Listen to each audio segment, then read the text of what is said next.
Hi, everyone. Welcome. I'm Lauren Russell. I'm the director of the RCAH Center for Poetry at Michigan State University. That is the RCAH Center for Poetry at Michigan State University. We're very excited for the first event of our Poetry of Witness, Poetry of Resistance series featuring Divya Victor and At.Serena Chopra.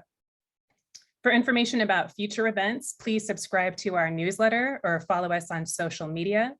Coming up next this Sunday, my colleague Guillermo Delgado and I will be facilitating a hands-on virtual Zoom poetry workshop in conjunction with the MSU Broad Museum's exhibits on mass incarceration.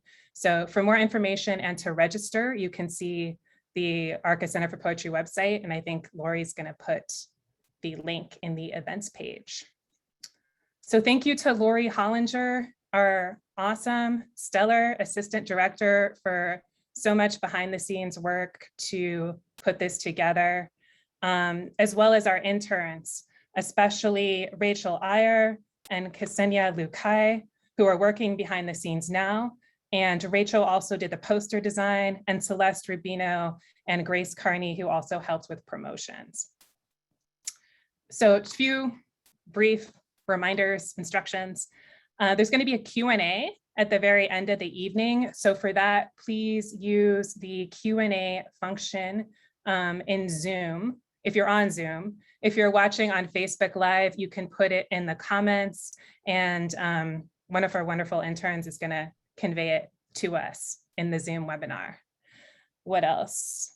For closed captioning, you'll see the live transcript closed captioning icon on your screen, and you can just click to enable that. And the last, I think this is the last thing, there's going to be a brief survey following the event, so please keep an eye out for that. So before I introduce Serena, I'll give the land acknowledgement. We collectively acknowledge that Michigan State University occupies the ancestral, traditional, and contemporary lands of the Anishinaabeg Three Fires Confederacy of Ojibwa, Odawa, and Potawatomi peoples. In particular, the university resides on land ceded in the 1819 Treaty of Saginaw.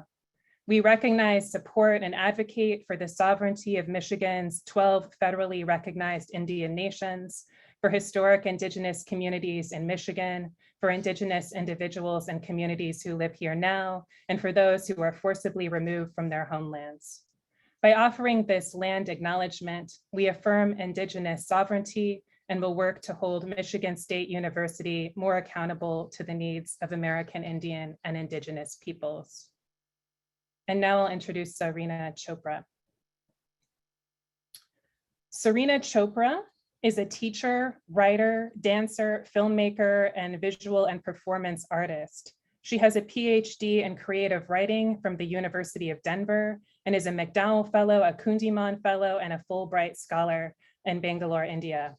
She has 2 books, This Human from Coconut Books and Ik from Horseless Press, as well as 2 films, Dogana Chapti, which was an official selection at Frameline 43 Oregon Documentary Film Festival, Queer X and Seattle Queer Film Festival, and Mother Ghosting. She was a featured artist in Harper's Bazaar, India, as well as in the Denver Westward's 100 Colorado Creatives. She has recent publications in Sync, Foglifter, Matters of Feminist Practice, and the anthology Alone Together, Love, Grief, and Comfort in the Time of COVID-19 from Central Avenue Publishing. In October 2020, Serena co-directed No Place to Go, an Artist's Main queer haunted house with Kate Spear and Frankie Tone. Serena is Assistant Professor of Creative Writing at Seattle University. In one of the epigraphs to her book, Ik, At.Serena Chopra quotes Stefano Harney and Fred Moten's The Undercommons. And this is the quote: "In automania, in the militancy of post-workerism, there is no outside. Refusal takes place inside and makes its break, its flight, its exodus from the inside." Ik, riffing on the Icarus myth, of the boy whose wings melt when he flies too close to the sun.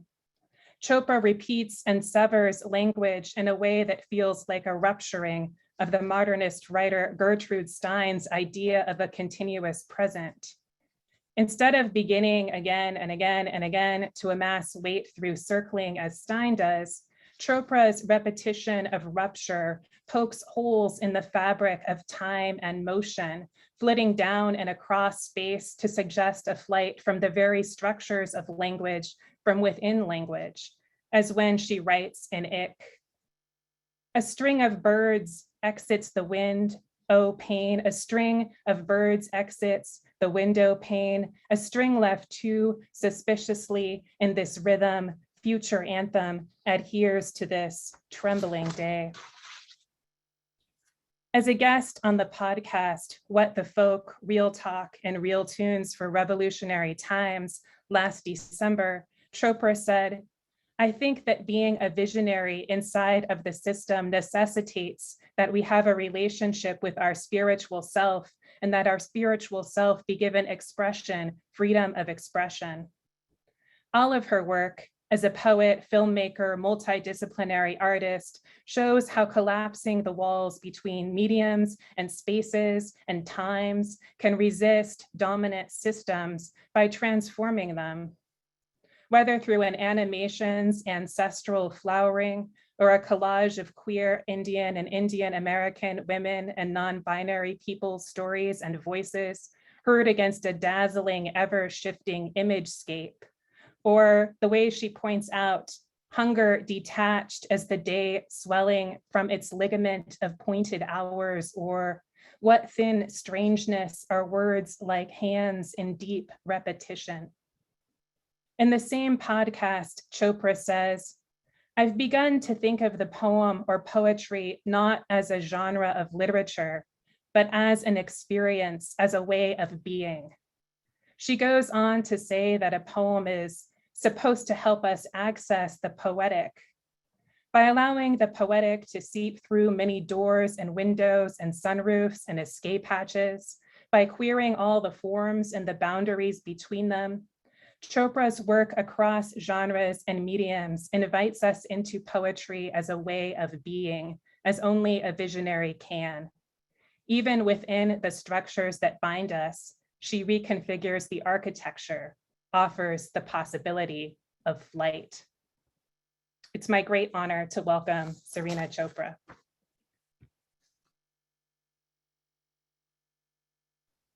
Oh, thank you so much, Lauren, for that introduction. I feel like there should be a rumbling of applause. It was so beautifully written, and thank you for your attention to my work. I'm so honored and humbled.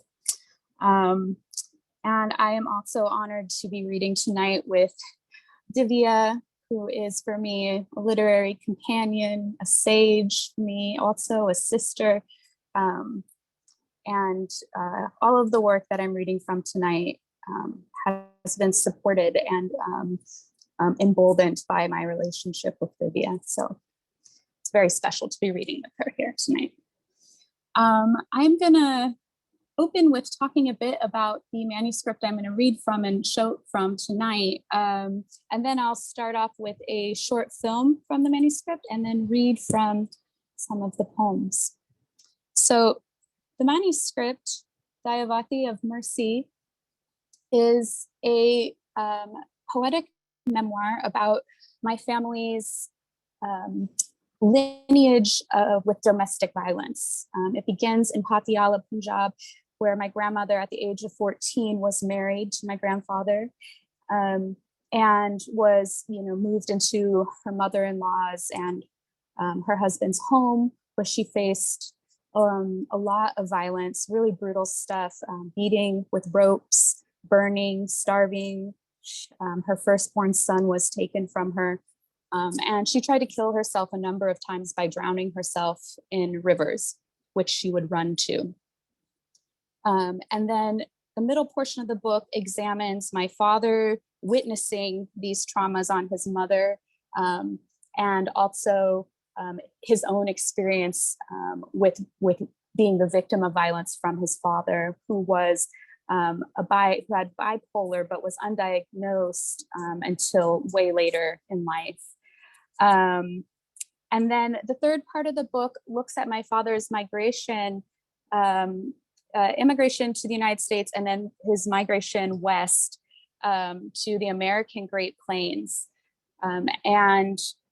Where we lived in one of the first houses on this large construction site where homes over the next 30 years would totally consume the prairie. And here, this portion of the book examines the racial violence that's always sort of curbing along my father's skin, and the sort of like parallel or similarities and differences between what is national violence and what is domestic violence. And then the third section, or the next section, sort of looks at how these two tensions conflate inside of the home, and examines and explores my own experience growing up with a father who was also violent with me. So there's these numbers of, these layers of violence. And the final section of the book, which I will read from at the end of my reading, examines the way that one who has, when one's parent gets ill and they need to care for them, what is that relationship like when that parent has also been the abuser to that person? So thinking about love and mercy. My grandmother, Dayawati, her name means of mercy. So this book is called Dayawati of Mercy. And what I will begin with, I'm reading from the first section, and then I will skip to the last section. The first section includes a film. And to watch this film, it's only 2 minutes long. I recommend you turn off the closed captioning on Zoom, because we have the closed captioning coming up on YouTube, and the closed captioning on Zoom completely misreads the poem. So yeah. All right, Lori, if you want to play that video, that would be great. I'll be back.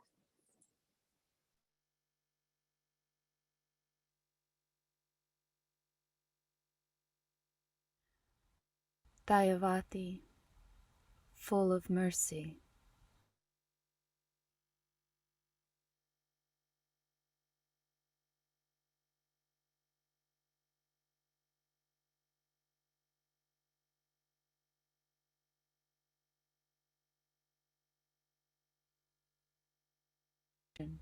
Sympathy, kindness, mercy.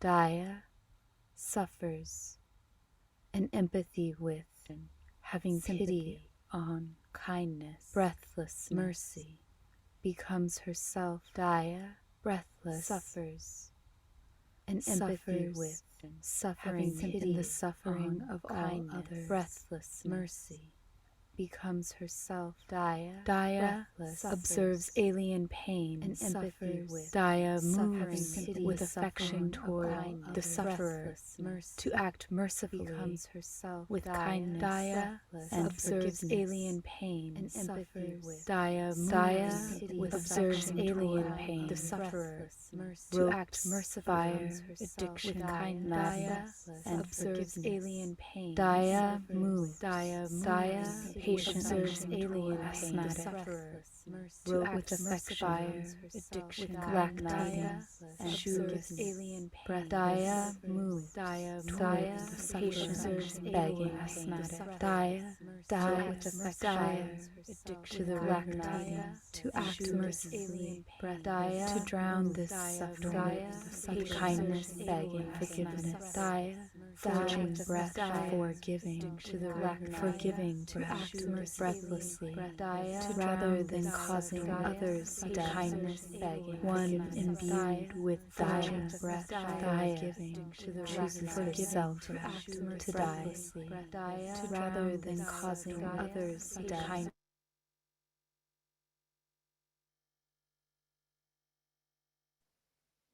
Well, that was interesting. I think there were two soundtracks playing at once, but I kind of like what happened there. So that's the film. It's an animation I made. If you, Divya called it a ghost happening. Yeah, so we'll go with that. If you want to watch the film, it's also on YouTube. Maybe Lori, you can put the link in the chat and folks can look at it later. Okay, so I'm going to read from the manuscript now and just go straight through the first section, and then I will let you know when I'm switching over into the last section. Dayawati of Mercy. One never knows how fully proximal they are to pain. Again, the story of many lives, our own. Not to rewrite you, but to collect you in. Every sound, a hemorrhaging. The world falls away from us like meat from the bone, as they say of good meat on blackened bone. As they say of windows on the pyre, your mother on the father in the fire that made you. Mercy, Daya, don't be afraid of our lies. It's the wounding cannot hold stable the truth. In 1934, Dayawati turned 14 and was wed to Anand Sagar Chopra. His mother, her mother-in-law, Malavi Devi, was more beautiful than goddess Tapti, kept her white teeth until death. Malavi Devi, meaning princess goddess, to have one's name and to have it taken. Sas, meaning mother-in-law. Dahej, dowry. Rasi, rope. For example, Dahej rasi ki tara banda hata hai, dowry binds like rope. Sasne rasi se Dayawati komara, mother-in-law hit Dayawati with rope. Ne rasi se Dayawati, mercy for the rope. Malavi Devi tied the knot that broke the drum, deafness. To take one's name, the laws of our mothers, of sons procuring daughters. Malavi Devi and Dayawati, Chopra, Mary Dari, my grandmothers, the mothers of fathers and of fathers of fathers, as they say, who ties the knot keeps the firstborn son. By 1944, Dayawati had lost 3 children. In the first, a miscarriage. Take copper under tongue, channel night through an electric campus of roving mothers. In the second, Malavi Devi persuaded Anand that a woman must be disciplined to be depleted of her sorrows, thick nerves of ghost town. In the second, Daya spilled milk she pulled from the cow and was lashed, took slim rest and was lashed, made bitter tea and was lashed. Between her skin and myself, constellate, untense, give into the last resort sinew. In the second, she fled barefoot by foot and train to her father for protection. In the second, Daya, in the threshold of her childhood home, was reminded by her father, a girl is property, and she was his no longer. Chopra Ji and his mother could do with her as they wished, he said, reminding the commodity of her skin. If they so desire, they can make their shoes out of your leather. Arch sternum and spread leg, a blade, your slick skin. From the threshold of her childhood home, she took by foot and train to the river. She took 2 wrong trains and was lost for days. The world falls away like meat from the bone.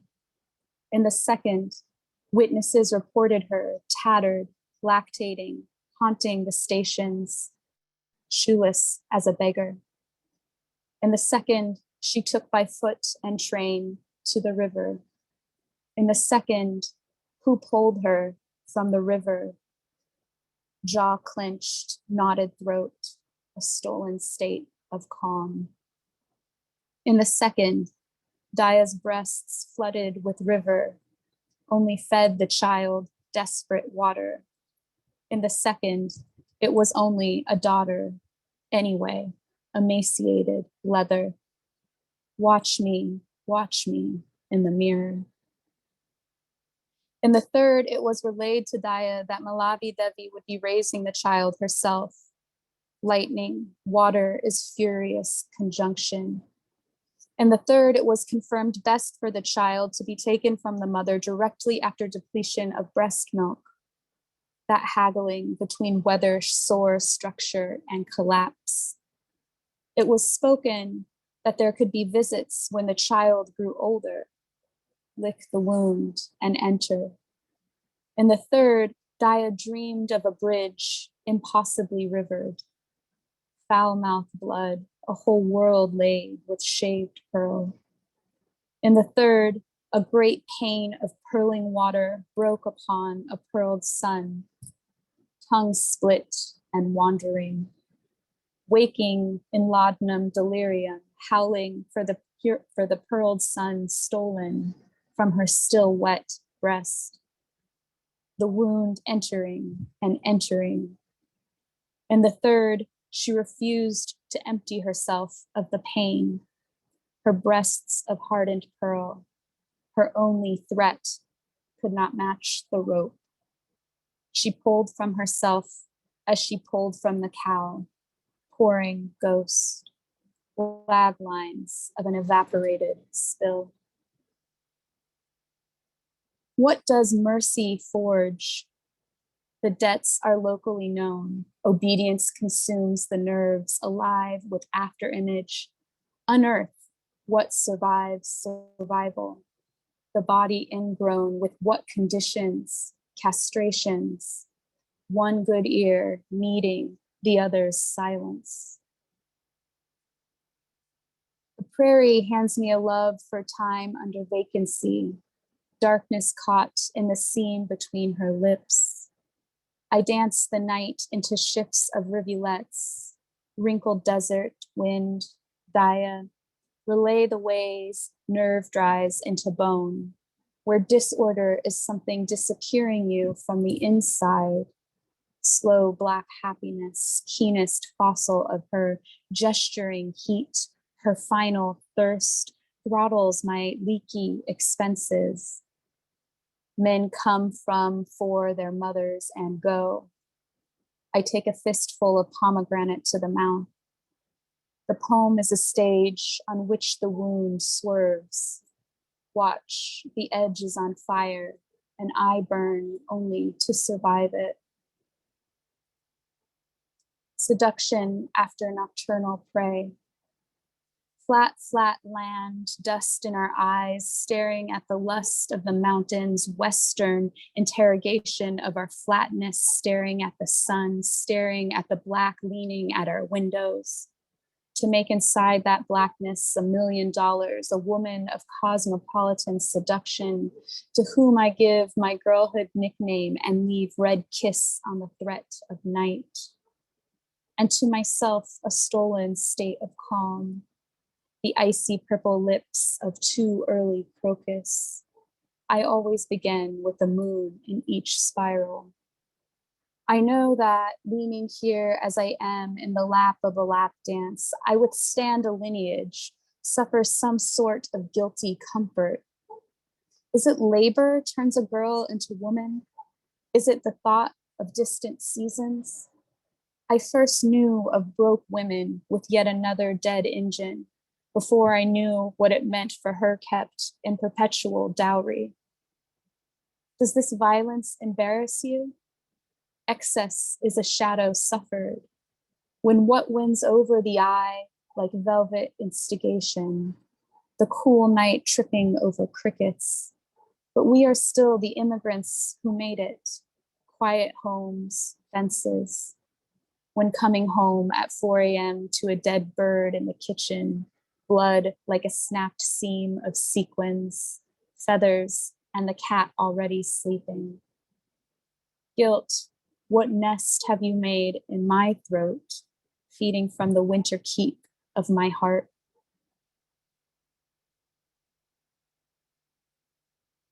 Invasive species. Father pulls at the prairie, tearing at her roots. I help, but not out of his weedy frustration. I collect her in vases, fanning her neatly in our windows, prairie staged for prairie witness. Read her reflection in the window like a palm. She whispers, the depletion spreading like moonlight, her ghost submerged beneath our lawn. Father shows me how to spade and pull from the root, but her breezy flowers, fiery grass, fine grains swell in the earth, tuber thick, muscling root leathers in clay, and clay is a firm fist. And anyway, prairie roots crowd angry in vases, gripping their clay fists, claiming the water metallic, rusting with grief and mute as blood. Between her and hers is a word on the tip of my tongue, of blemish, of guilt, of fault, an extended break in the body. The lawn-ironed horizon of extinction, of cutaneous erosion. The grasses stilled in their ghosts. I cut the roots. Father cautions me against discarding them in our flower beds. Invasive species are insistent. In vases, the prairie smells of drowned air, calcifies the glass, rots overnight, and insists we scry the effluvium for our morning prayer. Withered stamen, balding ovaries. How do her petals withstand fists of storm and wind? I remove the death and change the water, unable to discern her kind of thirsting.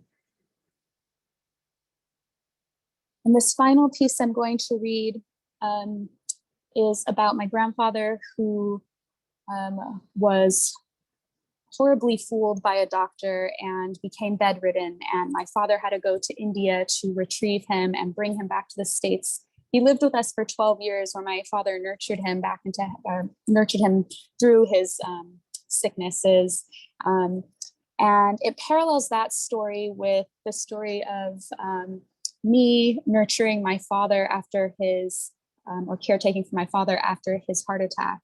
And so again, thinking about what it is to love and care for someone who has also been your abuser. G, a catalog of future mercies. What fueled us the most, Father? What trespasses impressed on each other's suffering? We unfurl our love from ancient angers. We sit in the living room silent as the tea cooling in unstuttered smoke. The metal fruit basket glints from the edge off of which I once slammed it, soft apples to the floor.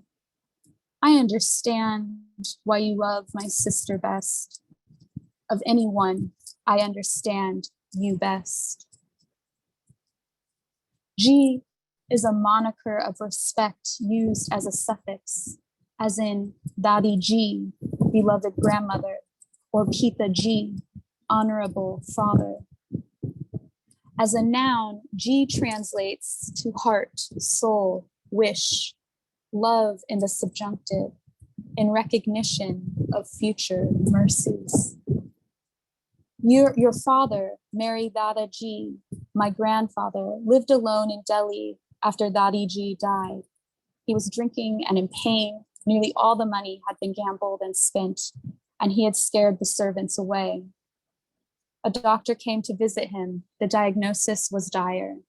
In-home surgery as soon as possible would be required. You pleaded with him to come to America for the operation, but Grandpa loved India only. Growing up, I was secretly, or maybe not so secretly, obsessed with India. I mostly imagined into its mystique and asked few questions. From early on, you made it clear that you would tell me the information I needed to know, sparing me the complex uneasiness of our situation. You didn't, for example, tell me when you went back to India to remarry. Devastated, I found the pictures a year later tucked in a drawer. I was jealous of everyone in attendance, but mostly of the little girl my age, leaning gently in bindi and bangles, who was now my cousin, leaning sweetly into my stepmother, such well-behaved daughters. I was always snooping, elaborating foreign objects into personal narrative. The artifacts in our home allured me. Brass vases, stone statues, the erotic twists of tapestry, small warped records slipped from covers with bombastic Devanagari script above dark yearning eyes, the scent of sandalwood beaded into my lenga, an illustrated portrait of Sai Baba that I believed and boasted to friends was of my grandfather. Mary Dadaji, humbly, I lowered my eyes. When he was manic, your father wore red. You recall his outrageous costumes, father, especially at school lunchtime. He'd show up doing stupid things, being funny. You lowered your eyes in memory of your drunk father throwing money, everyone jumping for coin and laughing. What has trespassed, father? Who are the citizens of memory? When he was depressed, he wore only white kurta. Late into the night, he'd play records on the gramophone, full volume, fuller and fuller, in awe of the telephone, of one sublime sound defining the moment here and elsewhere. He'd ring his older sister in Nagpur and hold the phone in the sound horn, sending Lata's ethereal tunes trembling across phone lines, trembling in coherent distances, trembling incoherent but true. You recall your mother crying, you begging your father to sleep, the servants awakened, watching, waiting, some covering their mouths, laughing. When he woke post-surgery from the anesthesia, Dadaji was immobilized by a plaster cast, entombing him from the hips down over his feet, and his apartment had been completely emptied. Everything except an unreachable cup of water on a crate next to the bed had been stolen. The doctor had left Dadaji for dead. For days, father, you tried to reach him from America, and for days, a trembling unknowing. For days, the operator reported the requested line, dead. It is said that mercy is like forgiveness. What is the distance of resemblance? And in this distance, mercy, pity, thanks, or reward? What occasions gratitude? What reward? What in the debt of this distance is there to forgive? I tug on the heart of difference. I plead. It wasn't until my late 20s when, in response to my demand for an apology, you raged one loose. You think my father ever apologized to me, you spat? Parents don't apologize to children. He tried to kill us. Do you think he ever apologized to children? I'm sorry. Is that what you want me to say? I'm sorry? There are two demands I had never heard you make. I love you and I'm sorry. I accepted your question as a confession to both, as a commanding of their resemblance. With your sisters also in America, you reached out to your estranged older brother, the stolen son, who lived an hour's flight from Delhi and traveled there frequently on business. But wanting nothing to do with the family, he refused your plea to check in on Dadaji.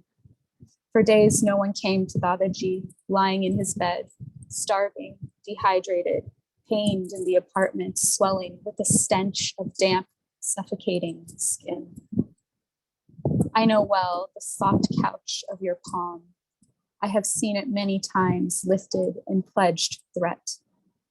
But only once have I opened its pious heat and pressed there a prayer for recovery, for you to wake with repaired heart, stinted artery.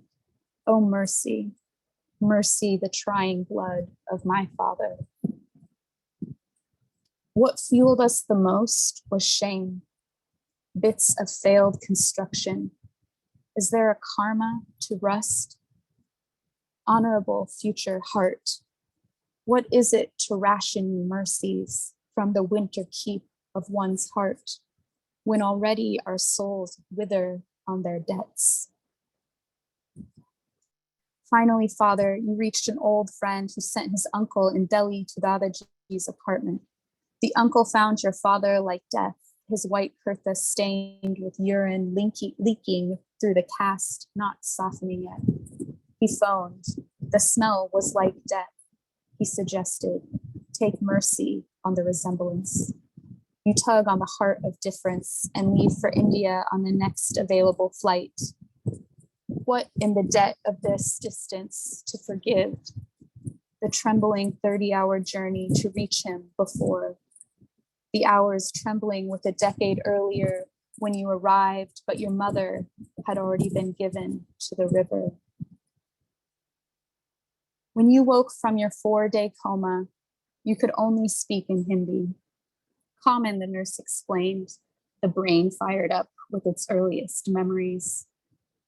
In these now, you were a terrified child, your body curled and cringed like kindle at the flame. How small, how harmed you felt. In the dark, you pleaded with me. Was I your mother? In the dark, you screamed. You beheld a giant taller than your father. Lost in tubes and sheets, you tried to burrow. You pulled everything over your head, and for the first time, I beheld your member. Sacred child, my origin, my tender father, I wept with your fear. I knew a great distance had been shattered. Your legs, thin like mine, shivered. I pulled a blanket over you, feet to hip, and told you you were all right. We were all right, in recovery, and how dare fear try and tremble here. Thank you all so much for listening. It's an honor to be here.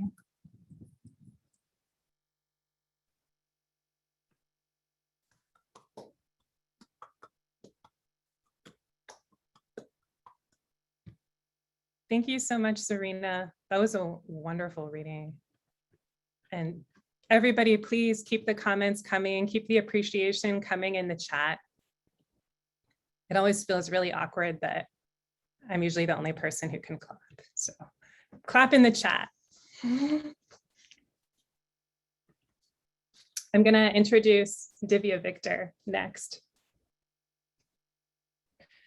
Divya Victor is the author of Curb from Nightboat Books, Kith, a book of verse, prose memoir, lyric essays, and visual objects from Fence Books and Book Hug, Semblance from Sputnik Fizzle, and there's also a German edition, Natural Subjects from Trembling Pillow, winner of the Bob Kaufman Award, Unsub from Insert Blank, Things to Do with Your Mouth from Les Figues. Her work has been collected in numerous venues, including BOM, the New Museum's The Animated Reader, Crux, Journal of Conceptual Writing, The Best American Experimental Writing, Poetry, and Boundary 2. Her work has been translated into French, German, Spanish, and Czech. She's been a Mark Diamond Research Fellow at the U.S. Holocaust Memorial Museum, a River Run Fellow at the Archive for New Poetry at the University of California at San Diego, and a writer in residence at the Los Angeles Contemporary Exhibition, LACE. Her work has been performed and installed at Museum of Contemporary Art, MoCA, Los Angeles, the National Gallery of Singapore, the Los Angeles Contemporary Exhibition, and the Museum of Modern Art. She has been an editor at Jacket 2 in the United States, Ethos Books in Singapore, Invisible Publishing in Canada, and Book Hug Press, also in Canada.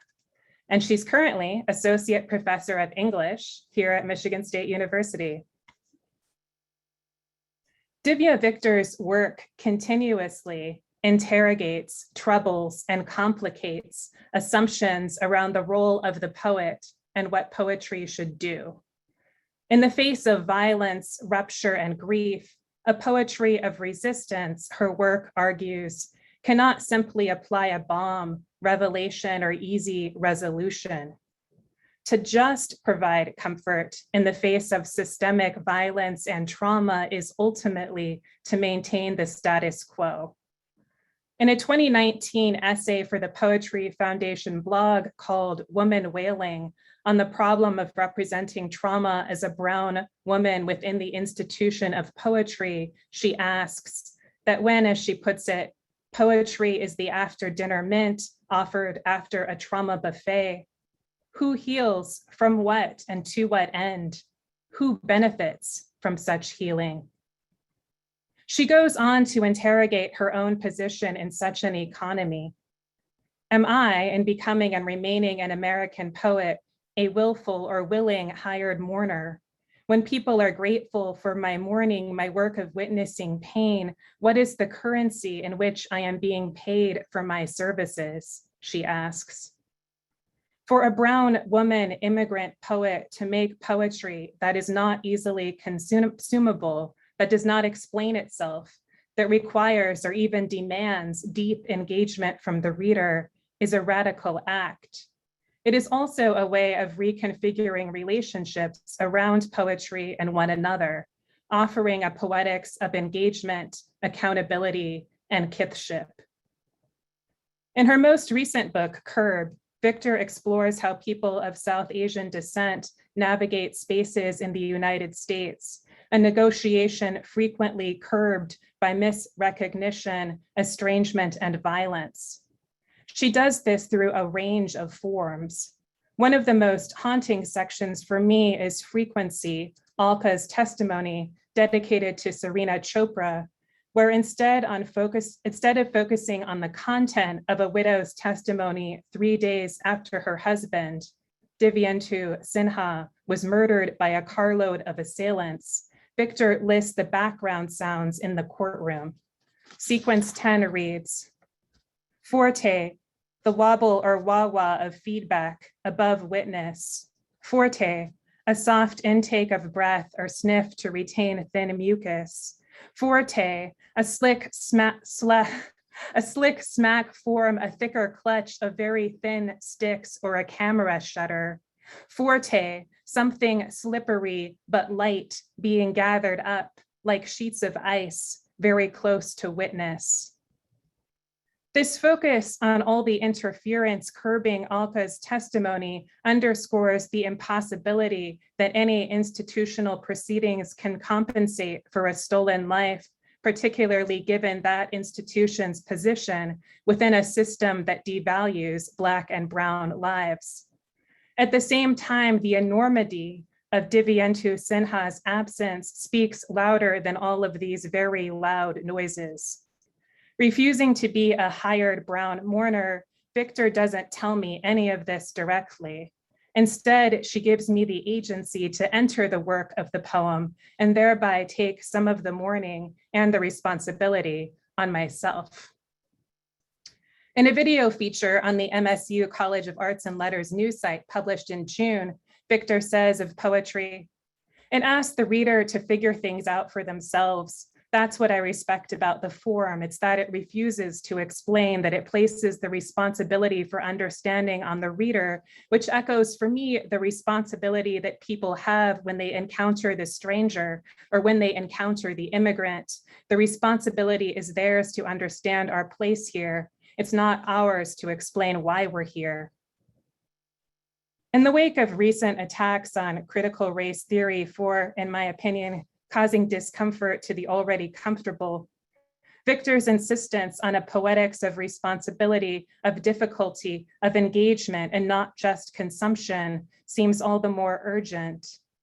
Whether she is interrogating the 18th century painter John Singleton Copley's decision to make a Black body the fulcrum of his painting, Watson and the Shark, or reinventing a suspicious and constricting immigration form as a poetic form that makes space for the humanity the systems at hand are bent on refusing, or collaborating on multimedia projects that invite a community of artists into the constellating conversation of Curb, Victor's work always trusts us, her community of readers and creators, co-creators, fellow creators, to do the work. Through such a relational poetics, her work invites us to grow from passive consumers to partners in resistance, fellow agents for change. It's my honor to welcome Divya Victor. Thank you, Lauren. It is a real honor to be welcomed by you. I've had the privilege of watching and listening to Lauren Russell curate for the last year at the Center for Poetry. And I've always felt that readers walk into that space that Lauren has curated as if it was a home that is renewed within their work, not as an alien performance space in which they've been hired to do something. And it feels very special to be hosted by Lauren this way. So thank you so much, Lauren, for this introduction. Thank you, Lori, for all the behind the scenes work that you do. It's wonderful to be held by your gentleness and your conscientiousness in all that you do. And Serena, that was a phenomenal sort of ground shaking reading for me. I was standing the whole time listening and I could feel all of my limbs both lock and relax in these pulsing movements as you read.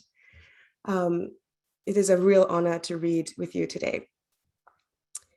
And just so good to see my students in the audience at MSU and my dear colleagues. Thank you for being here.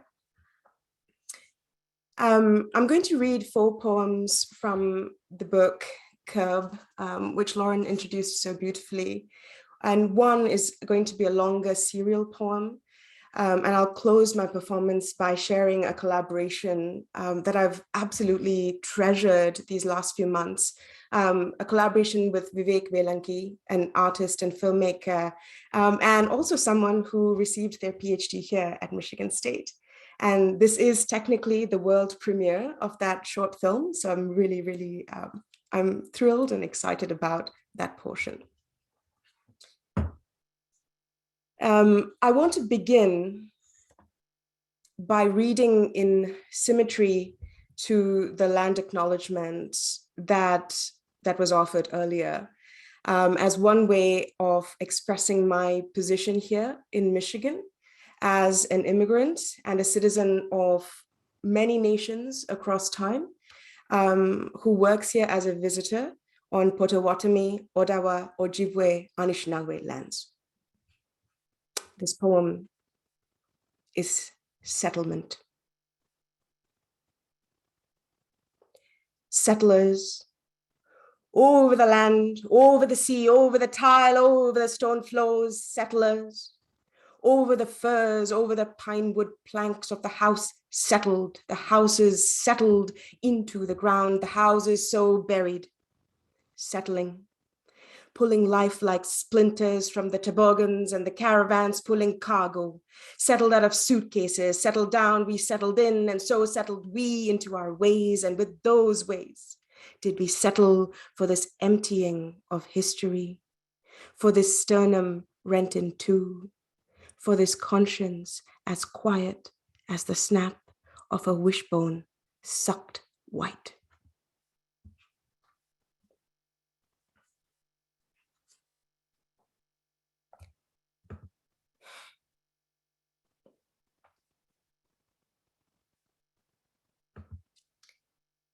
This poem is called Location, Locution, and it situates us, or you might say resettles us, in a scene in my dining room, which is right above the ceiling right now in East Lansing. There is an oval mahogany table.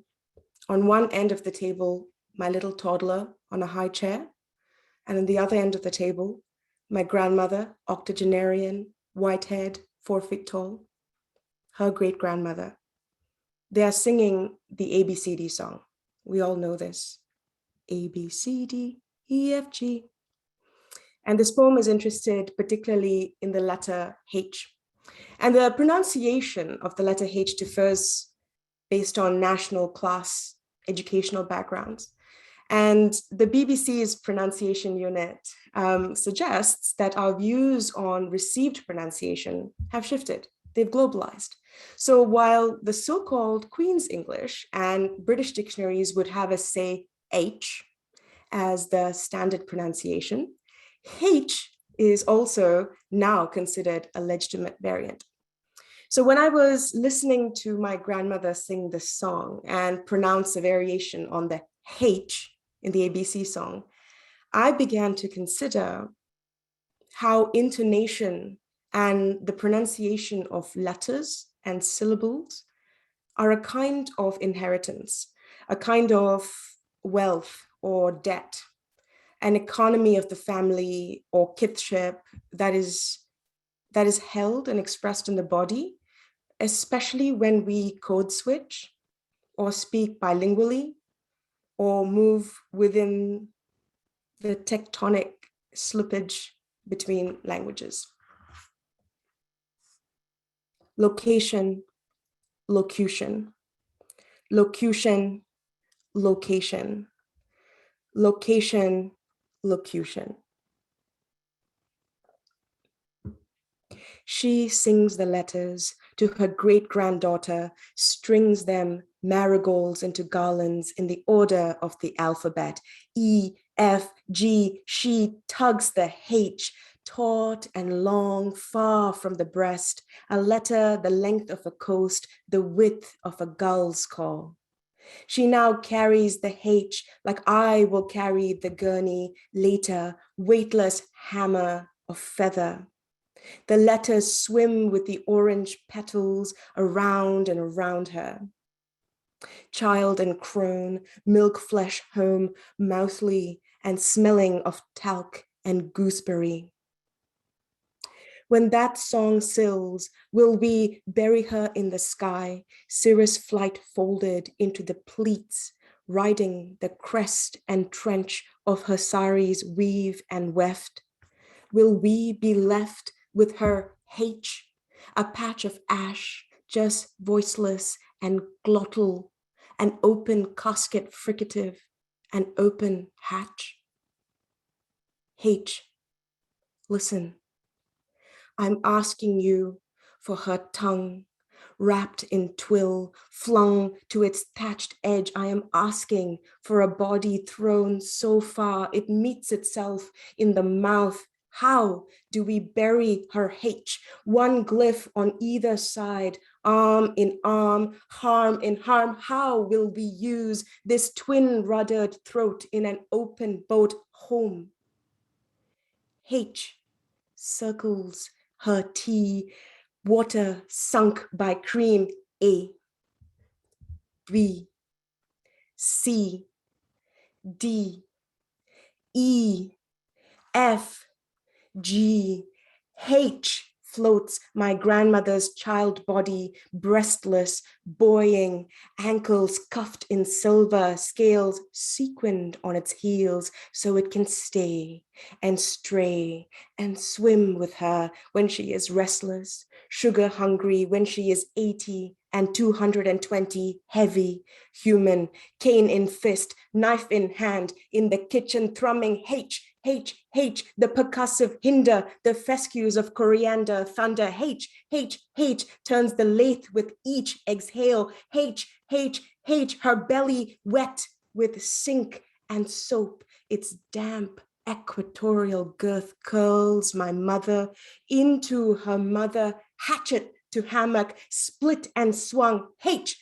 the waist in two, H, the lips in four, H, a longitude's wretch. I chart this stretch of tongue.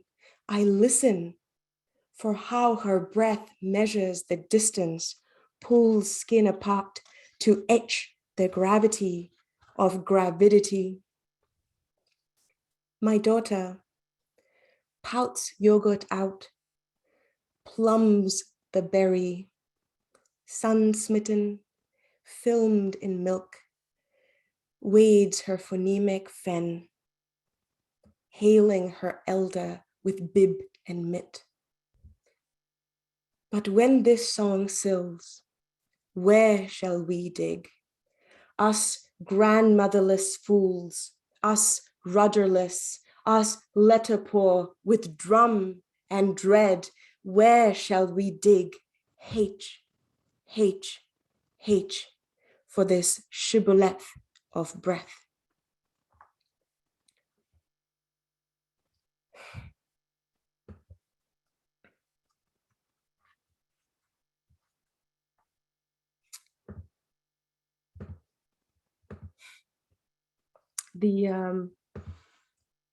I'd like to read a poem now called Arbor Ardor. An arbor is obviously a shady garden alcove, a densely flowering recess. And ardor is passion. And I love, its root, its French root, arder, to burn. This poem moves us from Michigan to a town near Trichy in southern India, where I was raised. And specifically, it was a place where I came to know my body as distinct from my mind, and then had to work for years after to bring those two back together. To write this poem, I ritualized the walk that I made as a 10-year-old from my home to school and then back again every day. And every day as I worked on this draft, I'd walk that walk in my Michigan neighborhood. Sometimes literally walking my neighborhood in Michigan, or when the weather was not good, I would just do shortcuts in my study, the study I'm reading from right now. And with every to and fro, the task was to draw one more element from that memory that was unused, that had died, and to sort of try to rescue it and exhume that part of my memory into conscious acknowledgement, and to then find a place for it in the poem. In this way, I very much felt that I was reenacting something that I had forgotten. It was a dramatization of absence in the writing. Arbor, ardor. We walk a pair past eucalyptus trees. The sentries flock off the peach in the sky, frame the street smelling of crochet. They dim the pink, usher us into the open air theater where everywhere this summer they will screen 12 rapes. One for each week we are out of uniform, one for each cheap peppermint, one for each soda clear as rosewater, dense as glass. We walk a pair slip-on socks fogged in red dust, orbiting what was once stone as dogs do dogs, hands the hips, and we walk the anywhere walks. Our first fuck-offs slip out the edges of our anywhere mouths, tasting flint and silt, tasting the selvage between two girls sewn into the landscape, spliced as we are to cellulose, camphor, fiction, strip over strip. We rate ourselves you for unrestricted public exhibition. Our talk sprawls across the street. We are drifting into dusk in skirts. A ruffle too close, a downy arm far, far too far, past the single serve everythings, just this once's, past the grotto frothing hibiscus over the Virgin's Cape, past velvet apostles overdressed for this emergency, each halo a hymen between man and his God. We talk fast, fast, too fast into each other, pull words like shell after wet shell from the backswash. We draw ourselves in our own image in fast forward, the sillage of the ocean dragging itself back from us. Girls, girls, girls. We talk and we loiter all summer, annexed into every garden we graze, called rose, rose, rose. Clasp coins into purses, pocket all the curses, one for each time we touch ourselves, for each time we speak of how laps dissolve, how a scene cuts, how a mountain range marks the cusp where one nation plunges into another. We just walk as girls do, book bags grinding into the small of our backs. We talk to patch their shredded blouses. We caulk the gut tumult in fear of salt or glance. We take it in our stride. We count to 12 for each time a sari is unreeled on screen from an anchor and beached near the navel, where the storyboard begins, pleats itself, then ends. We saunter into the grass, cooling the shape of us under the kite's scoot. We pierce apertures into our anywhere feet, stud our knowing to the law of sallow, count fireflies, soft, soft, lit, lit, envy their bellies blinking cold light, and wait for ours to project. Us, us, us, us. The projector beam, a stream of wan albumin, quivers all night. We sit, letting history catch up, but we have oiled our braids well to slip out of traps laid for us since we've known that roads never go where roads claim to go. Since we've known how to hopscotch, how to follow the mild marble into mud, how to wait to cross over until the hard-boiled sweet cracks mid-sentence like a frame in two.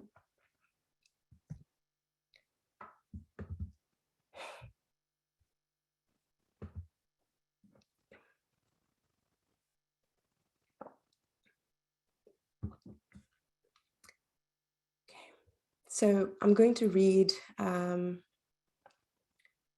longer serial poem. And I'll ask you to read it in a way that helps you ground yourself. If you need to make notes, make notes. I find that always useful when listening to difficult poems. So now I want to return you to the United States, specifically to Olathe, Kansas. But I also want us to place ourselves in two other spaces, in Singapore and in Hyderabad, India. I began drafting this poem that I'm about to read. It's called Threshold, in 2018, in a belated act of witness, as all acts of witness are in some ways always belated. As a belated act of witness to something that took place in 2017. Srinivas Kuchibhotla was an engineer who worked for Garmin, the GPS technologies giant. His name, Srinivas, refers to Lord Venkateshwara, the destroyer of sins. Hindus believe that this divine force takes the form of a dark-faced deity with 4 arms, standing on a bed of lotuses, carrying a wheel and a conch shell. On February 22nd, 2017, Srinivas was shot in a bar in Kansas by Adam Purinton, a white supremacist who believed that Kuchibhotla was an illegal immigrant from Iran. The shooter yelled, "Get out of my country," before he shot and murdered Srinivas. Then the shooter went on to another local bar and bragged that he had shot an immigrant. When I heard the news of the shooting, I was teaching and living in Singapore. It was right after a workshop. And on that day, I was pregnant and moving into my 3rd trimester, towards the very end of the gestation. And the child who emerged from that pregnancy, Zameen, is now 4 years old. Threshold. And it has an epigraph from Vijaya Nagarajan's book, a book about kolam, which is a ritualized ecological practice. This is the epigraph. Sometimes the threshold of a home is dressed in red dots, similar to the red dot commonly seen on an Indian woman's forehead. The dot is a symbol of the seed, the source of life.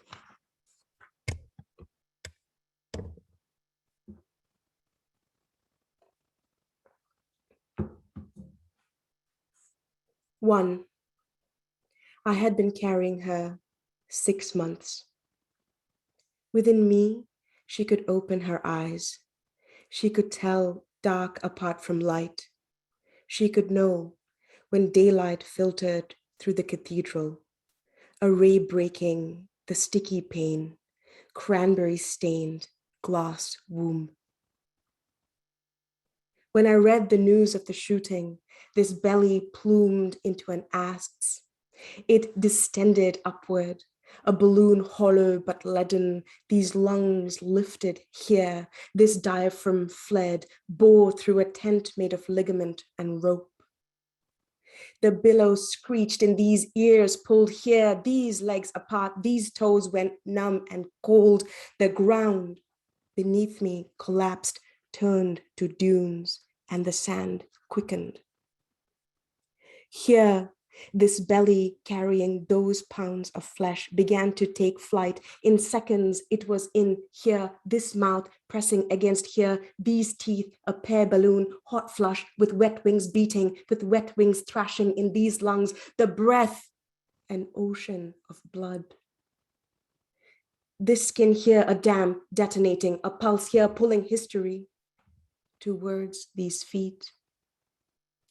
When I read the news of the shooting, I was standing in our library. This face fell into 100 sheets, sheaves of visas lost in monsoon floods, a long queue dispersing after bad news passes through breath and beard, a susurrus of shaking heads, shrugged shoulders. This face fell apart in the quiet hum of the air conditioning, soft surplus lisping off me, the bone simply giving way, the skin curling back, the cartilage of this known spilling a bib over this here pale nightshirt. I needed this face to stay. I wanted this face to flee, to abandon me the way rats do ships, to stave off a starvation by drinking water, to make it to any shore, baby in mouth. I needed this here face because it was on my visa. I gathered it up. These knuckles driftwood, these palms sailcloth. These fingertips branched apart, each phalange dangled, cheap pens at the mall's Western Union, chained and paranoid about being taken elsewhere. The nails scratched the deck, and that sound drowned the sough of crowds migrating within one. When I read the news of the shooting, it was warm and bright outside. The cumin spun into rasam. The curd set just right. I called my mother. It was dark and cold, where the news stained first, where the choke cleared brushwood for a pyre, where she was. I called out to my husband. I thought about my father, but I did not call him. When I read the news of the shooting, the blowback was a flight from the fear of ever seeing a photograph of my father's rib shattered, his blood staining the pocket, of his faded navy pink polo, the one he wears on Costco runs for bananas and 2 packs of Windex, was a flight towards the pale band of skin on his wrist, where he keeps time, how he looks older, more lost, when it isn't hidden by his watch. I pocketed this band for the arms I would offer myself as I begged in the months to come, for a place on a curb not wet with blood, of a question not always cocked. I remembered my father's future as a passport photo hung from an elm tree, as a headline, as a statistic gently rolling on a marquee. That brown face, a stain, between kin and ken, between breach and brotherhood on a floor near the boots of citizens, Americans, men.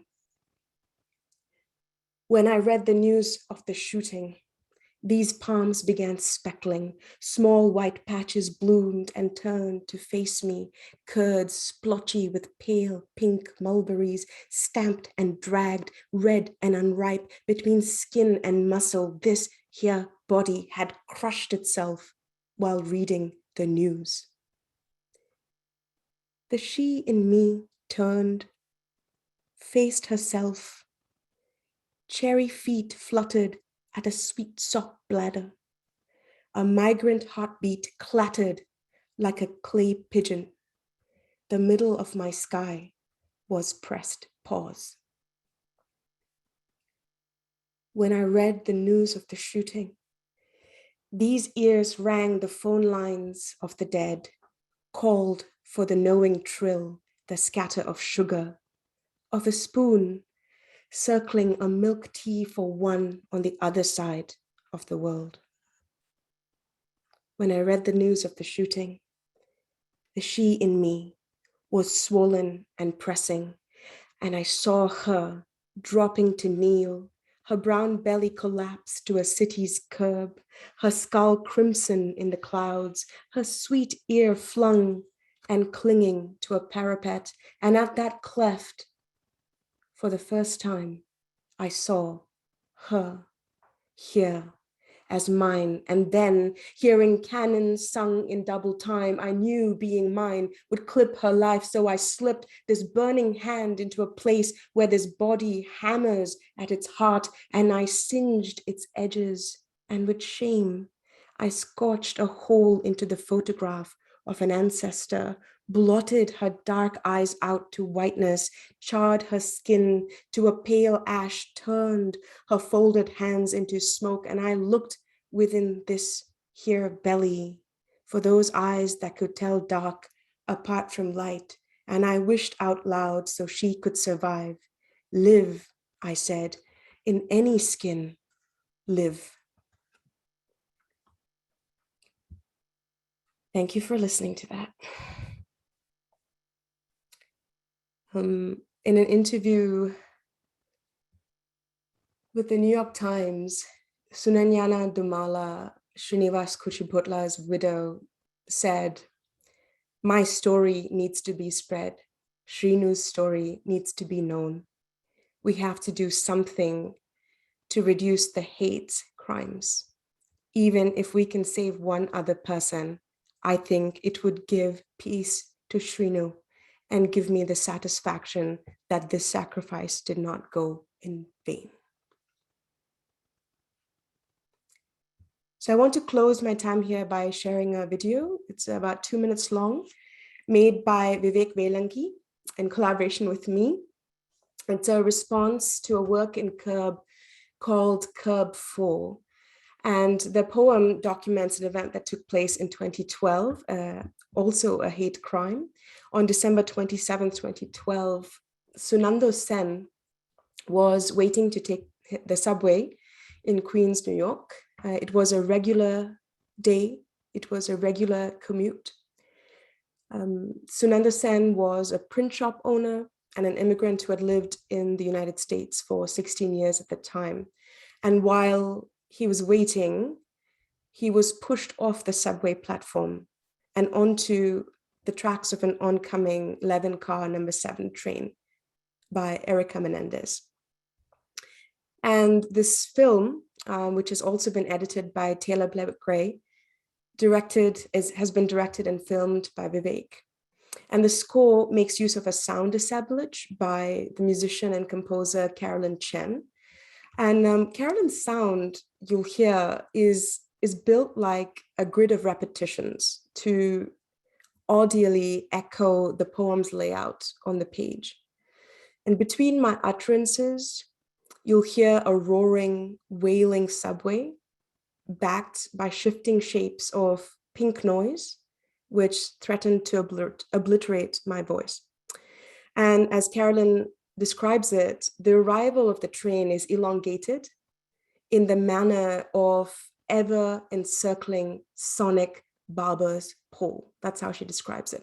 An ever circling sonic barber's pole.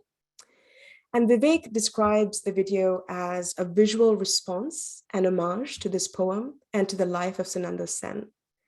He says, the piece brings together footage filmed in various locations across California, and it builds on the poetics of Curb, particularly engaging ideas of dislocation, location, dislocation, redaction, and the ordinary lives of the diaspora.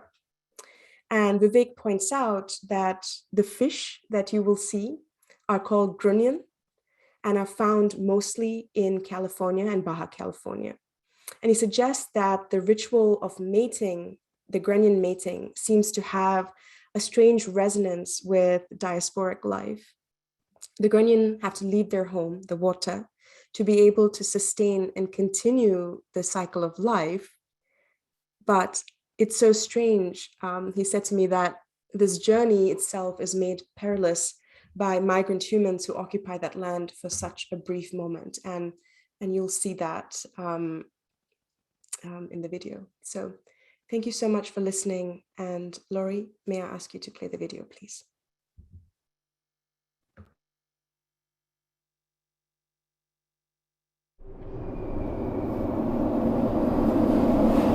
Of gray, concrete, rain damp, battleship water, sun, print shop owner, roommate, gray, of gray, asphalt, smoking bitumen, wolf fur, traveler, entrepreneur, immigrant, gray. Of gray, concrete, sun, asphalt, traveler, rain damp, print shop owner, smoking bitumen, entrepreneur, battleship water, roommate, woofer, immigrant, gray, immigrant, woofer, roommate, print shop owner, rain damp, concrete, sun, asphalt, traveler, of gray, battleship, water, roommate, print shop owner, smoking, bitumen, asphalt, concrete, gray, woofer, immigrant, entrepreneur, traveler, of gray,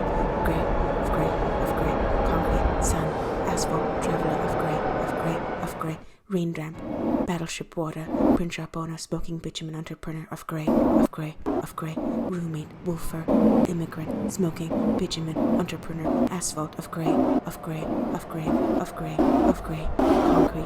rain damp, sun, asphalt, traveler, immigrant, gray.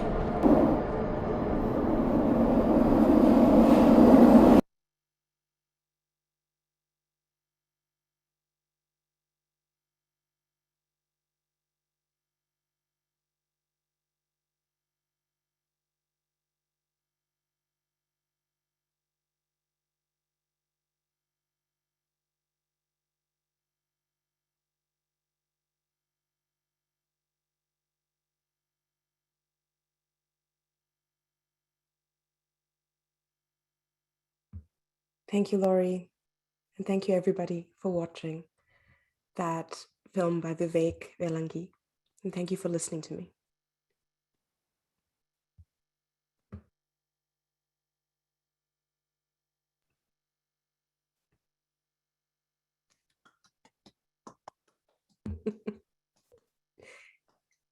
Thank you, Divya.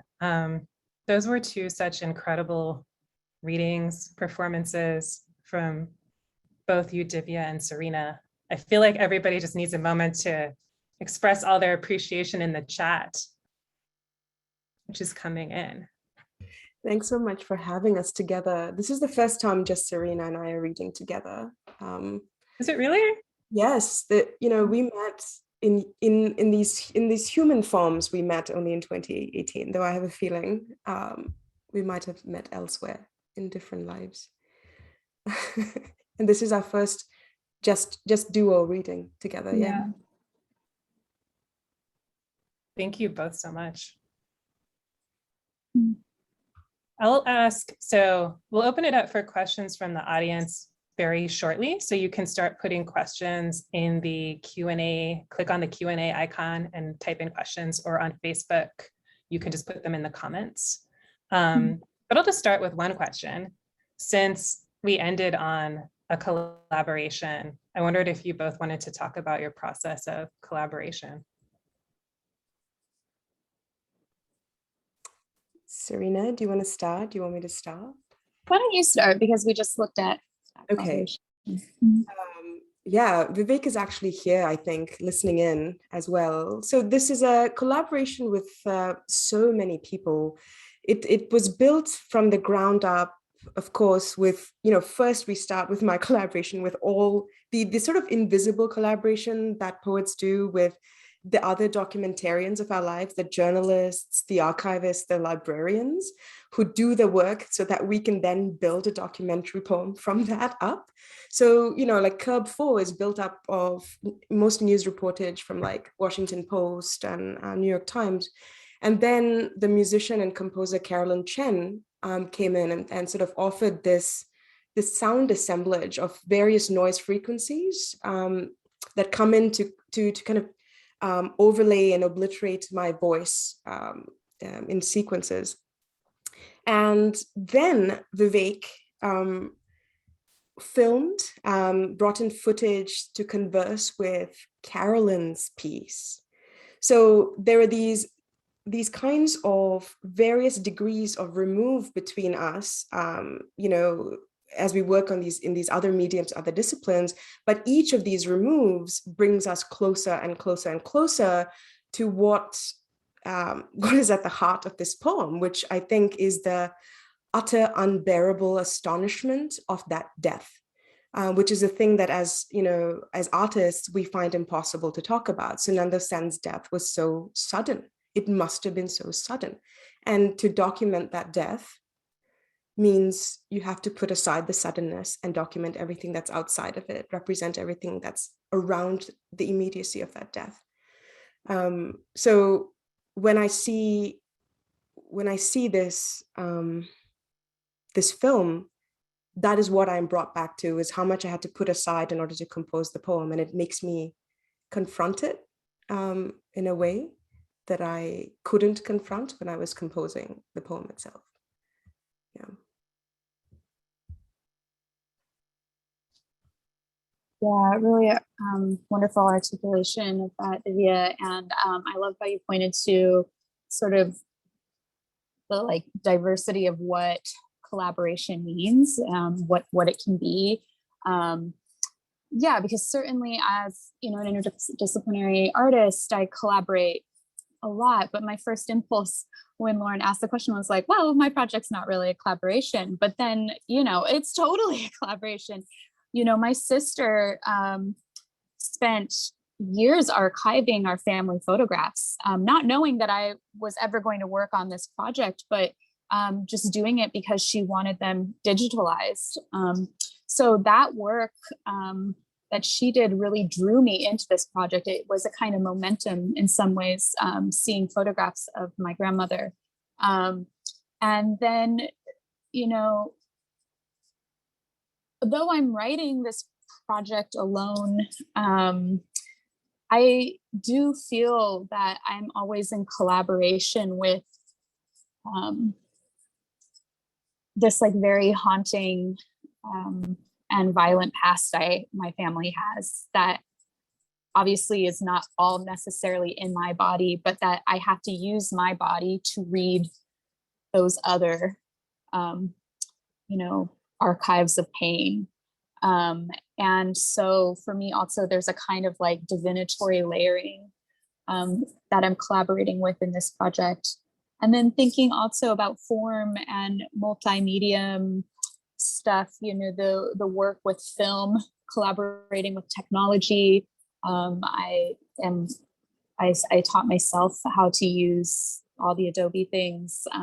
So learning how to collaborate with other systems and appreciating what those technologies offered, meaning sometimes they don't let you do things, or you don't know how to do something and you have to collaborate with that obstacle. And on the other hand, sometimes they just suddenly do things that you don't even know is possible. And I think today, like what happened in the reading with the overlaying of the audio in my film, I like am now inspired to go back and rethink about the audio in that film. Does it need to just be a singular layer of the poem, or like how can I increase that? So when technology fails, when technology gives you an obstacle, collaborating with that obstacle, I think is also really important.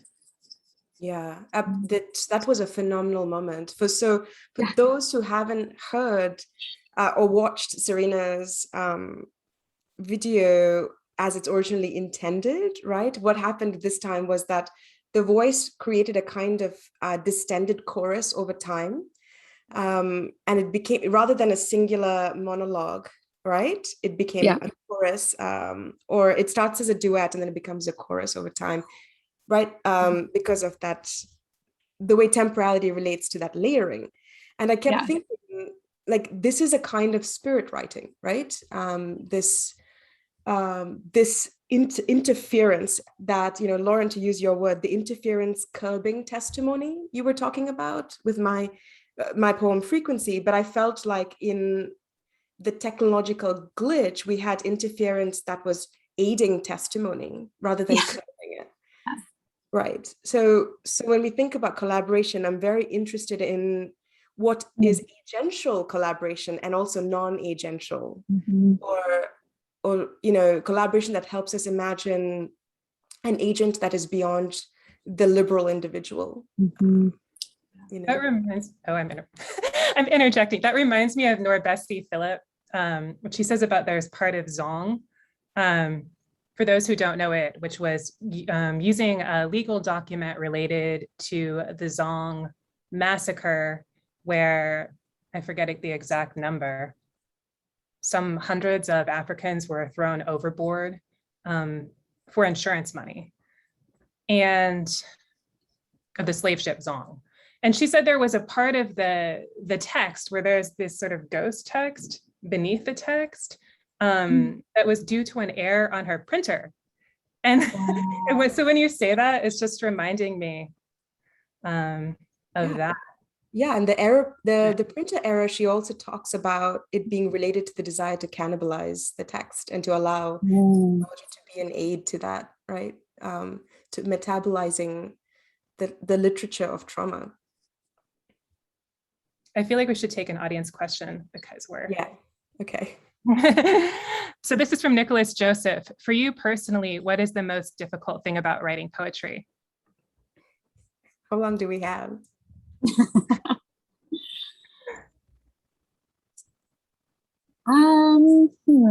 Most difficult thing. Currently, it has been finding the space and the time. I think that there are, my first two books, I was able to write under a number of situations and circumstances. But this book in particular, I have to write by myself alone and take extended periods away from all humans. I mean, I really have to be isolated to write the book. So I guess for me, my answer to that would be the toll that it takes on relationships, on my own body, on what I have to give to the work, and knowing and trusting that that is a valuable gift and a meaningful gift.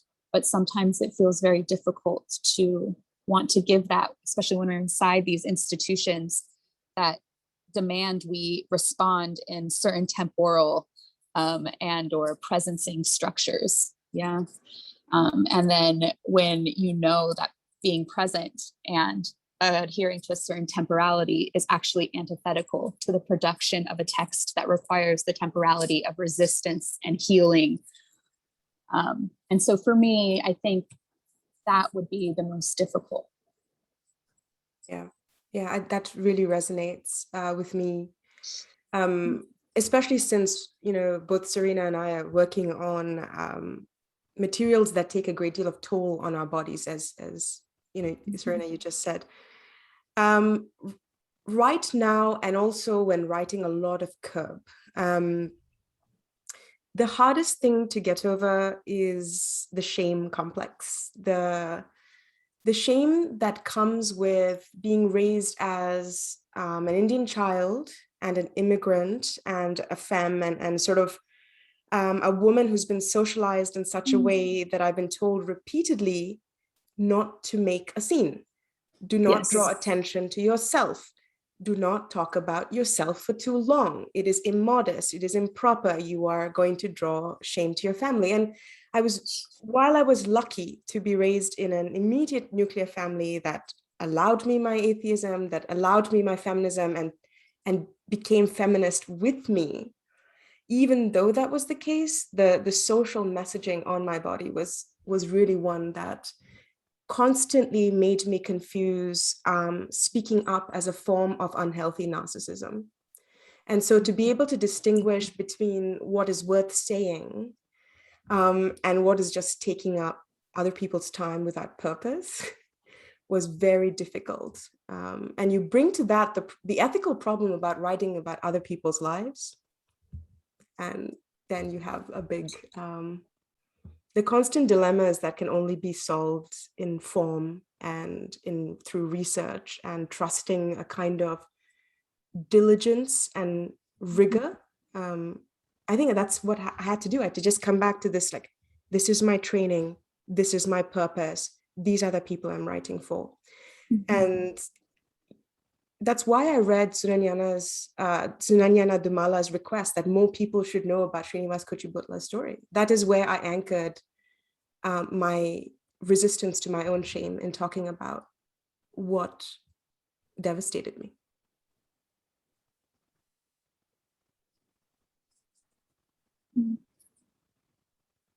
I wondered if Serena had a comment about writing other people's stories or writing from other people's trauma.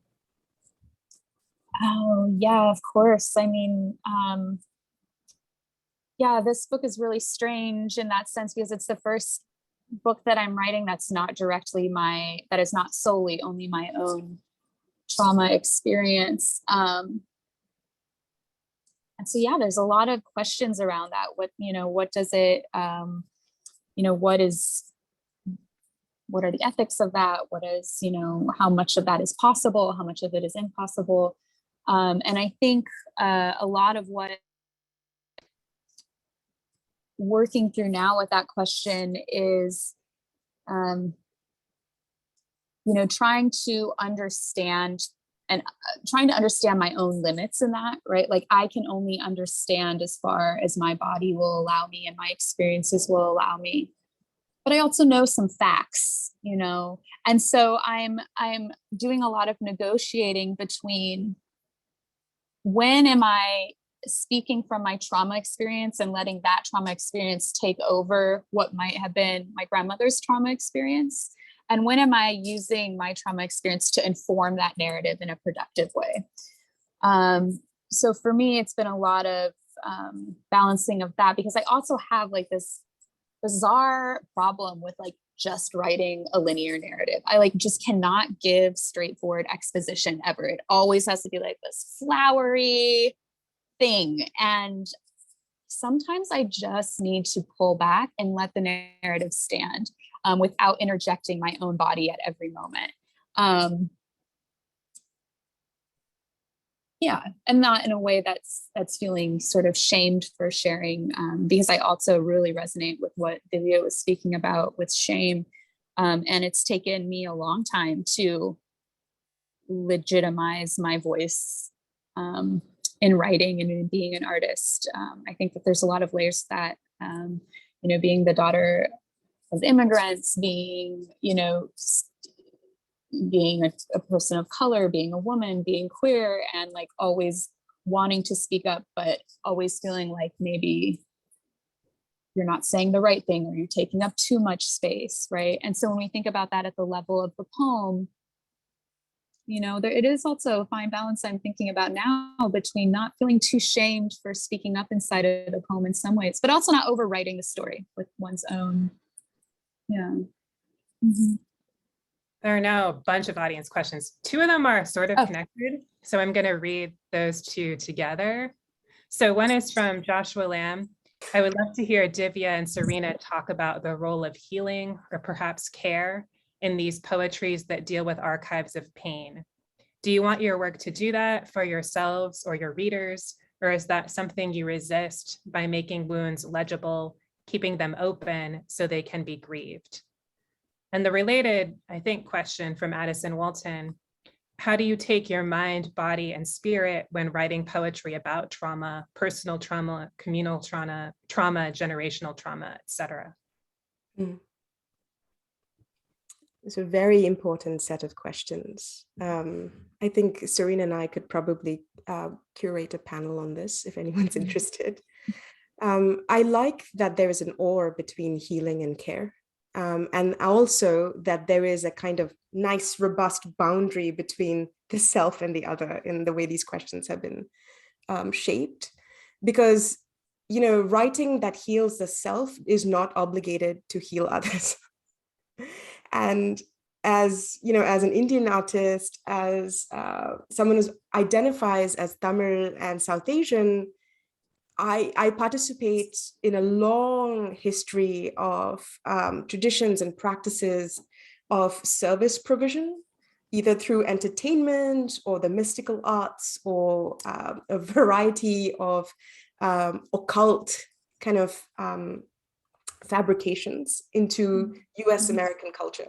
So from the Deepak Chopras of our time to, you know, the Surgeon General is Sanjay Gupta, you know, like to the turn of the century, you know, faux shamans and the magicians who entertained white audiences with turbans, wearing blackface, right? Like that entire history is connected to the history of what we now call healing, including the practice of yoga, right? So I think, Yes. as Sam said elsewhere, being a poet and a poet who's insisting on the political change that is yet to come, that has to begin at least by refusing, you know, to be poetry's Deepak Chopra, to refuse the kind of downward dog of my, you know, subjection to that role.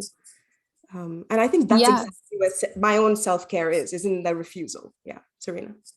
Yeah, and I was just going to say, I mean, if maybe somebody can put the link to Woman Wailing in the chat. I mean, that essay, Divya's essay is a phenomenal response to these questions, and one that I've learned a lot about this issue from myself. But yeah, for me, the word healing is so charged. Not that I don't think people should heal. I think that healing, the definition of what it is and what it's become, is completely it's manipulative, right? Like I think what healing is used for these days is often to convince people to forget about trauma in a way that is in a kind of amnesia, right? That when one person gets healed, for example, it sort of becomes this kind of symbol for all healing, right?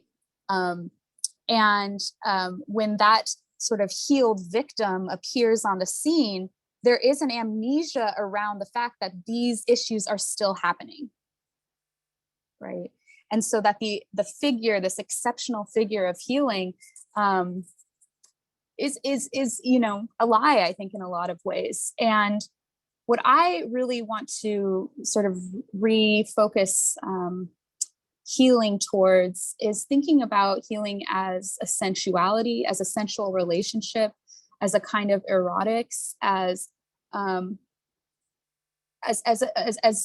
point in which it's a kind of poetry, right? That trauma isn't something to be overcome, because I also think that that's an impossibility to ever flush it out of your body, right? Completely.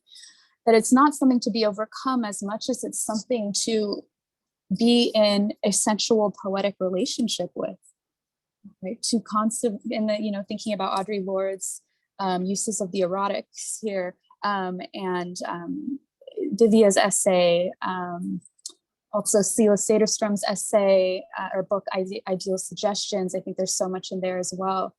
But that healing is this kind of continued relationship that we have. And to think of healing as a linear path that we overcome it and move on, I think is problematic. It's not real.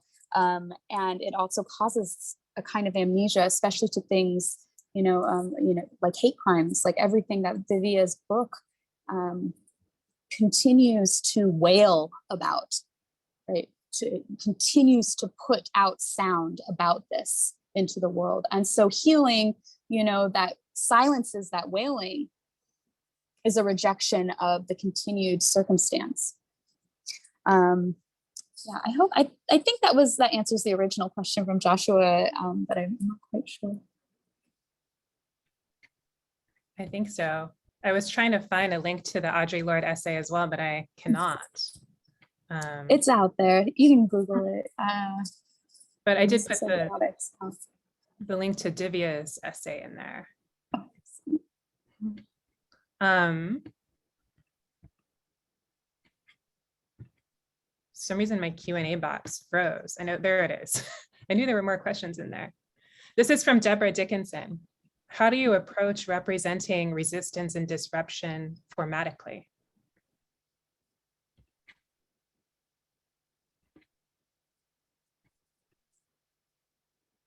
Oh, wow. I mean, there are so many ways to answer this question. But I think at a foundational level, one of the most disruptive things we can do in poetry is taking the reader very, very seriously. I think it disrupts, we need to disrupt the idea of a passive, receptive, lazy reader. I think we need to imagine the political work that is being done when meaning is being co-constructed between two agents who are willfully, consensually present at the text that happens to be authored by a poet, by me, by Serena. I think that disruption of passivity is one of the first ways I can imagine citizenship, full citizenship, in this particular nation where so few of us have full citizenship. So that's the foundational level of thinking about how form can be a disruptive and resistant tool. That's where I would begin. Serena? Yeah, really wonderful question, Deborah. I just speaking, just kind of riffing off of what Divya is saying and kind of deepening that, for me, it's really about understanding that what you are making in as a book, as a film, is entering into another nervous system. And it has that kind of impact, right? And that is not a passive situation, it's an active situation. And so when you're thinking about form, right, when you're looking at craft like sound, rhythm, image, all these things, it's not just stylistic, it's not just aesthetic, right? It's an actual conscious rhetorical stance that it's a kind of performance that helps the reader feel that inside their body and understand a kind of positionality, understand an emotional response, so that their nervous system is heightened and invested inside of whatever the book or the poem or whatever is trying to do. Yeah, absolutely. I agree with that so much. Yeah, I think questions of how form can function as touch, how lineation can function as a kind of muscular activity happening in contact with a physical being, really helps me shape and craft something that now I recognize as having so much greater responsibility than, something like commenting on style or intervening into an aesthetic problem in a field. Imagining a form having a nervous impact is a beautiful way to think about it, as Serena has. And in response to what Divya just said about touch, I think a beautiful book that talks about this is Aditi Machado's Some Beheadings. Yes. That is a really gorgeous contemplation of the charge that touch has. I also feel like this is fitting into what Serena said earlier about a poetics of, what did you say, having a poetic relationship with trauma, that way of thinking about form that Divya is describing is also a way of having a poetic relationship with trauma. This is the last question. Oh, do you want to keep going? Nope. Last question in the Q&A box right now. So I guess last call. If people have questions they're saving up. This is from Shelby Leone. How do you begin to approach a new project? Great question, Shelby. How do I begin to approach a new project? That's kind of interesting because that has just happened over the last week for me. I'm in the midst, like in the depths of this current project. That's without a doubt. But as I'm revising this current project, there's just so many poems that aren't fitting. And they're coming together in this way that are reminding me of another thing I really need to write about. And so I guess for me right now, my answer is there's this kind of like divinatory message coming to me that I'm trying to read and understand a little bit more about in my body. It's starting to build up in my body. So how will I approach it? I don't know, because I think every project requires a different approach. And I just don't know what this particular project will eventually require, but I do know that I see it.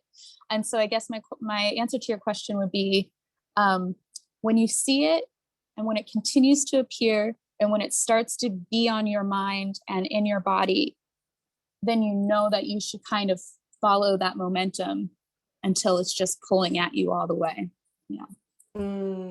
Follow the momentum until it is pulling at you all the way. Yeah. I don't know that we begin projects. The projects are already there. They're there. There is a kind of eternal stream of desire and attention that we just have to wade into. The project doesn't find us. We wade into that stream, and you know it because your feet are wet. And I think for me, the project usually begins with a series of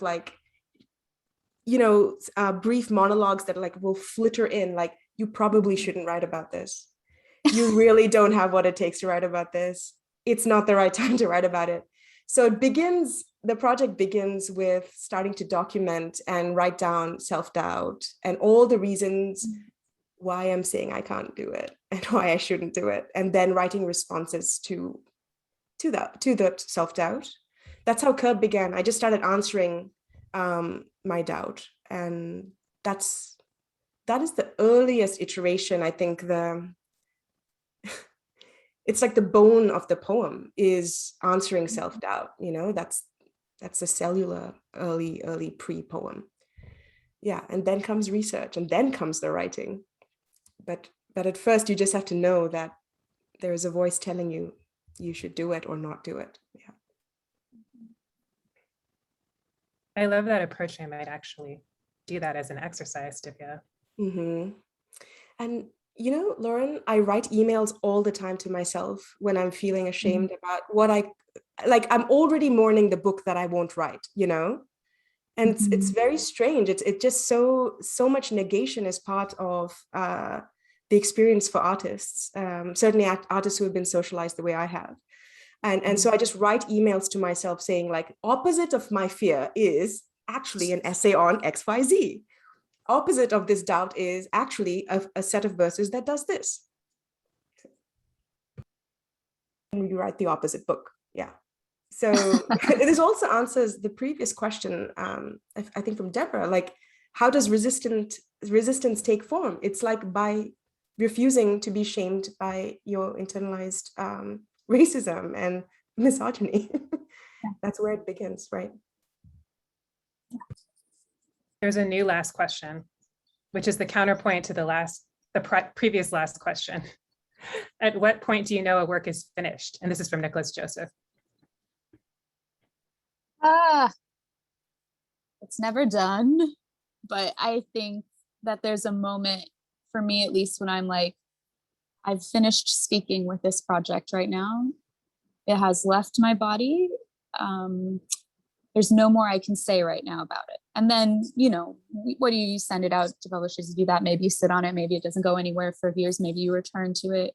But I think there's moments of pause for me where I know I am no longer able to offer this project. We've just come, you know, I always say a project is like a relationship with a person, right? A friendship, it could be a lover. And sometimes you just know when they end. You just move on or you take some space. But I'll go back to my first book all the time and I'm like, this needs to be rewritten. You know, you could constantly see new forms, new ways of a book, even if it's already in the world. So I think the idea of end point or finishing is a little bit difficult to gauge. Yeah, that's very true. I feel the kind of porosity that Serena is describing between books and manuscripts and projects. For me, usually a book ends or a manuscript ends when I have written my way into enough problems and I've tried to address them, and I've addressed them in a way that I am pleased, or I feel like this satisfies my conscience, satisfies my most ethical self. And then I come across a question and I'm like, I do not know how to answer this. I do not have the forms and the methods to answer this very difficult question that my own work has produced. And that's when I know, okay, next book, that's the next book. So now I pause, then it's the polishing, the refinement, the workshopping, the testing happens. That's usually when it happens. And then you reserve that next glowing, nerve-wracking question for the next project.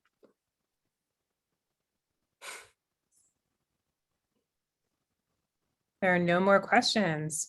So maybe that question on ending should be the ending. Perfect. Thank you both so much. This was wonderful. It was an honor to be in the virtual company of you and your work. Thank you, everyone who's been commenting in the chat, listening, being the kind of engaged reader, the non-passive reader and listener Divya is invoking.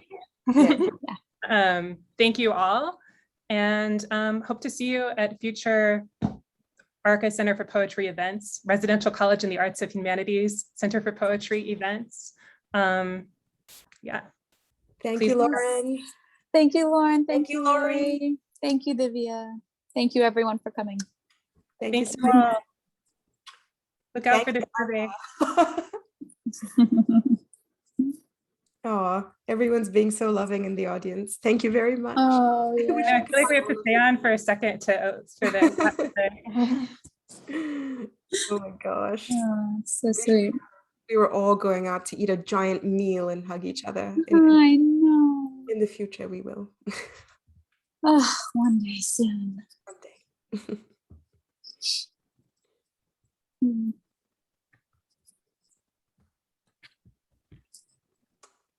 My heart is warmed. Good night. Good night. Yes, good night. Thank you all. Thank you.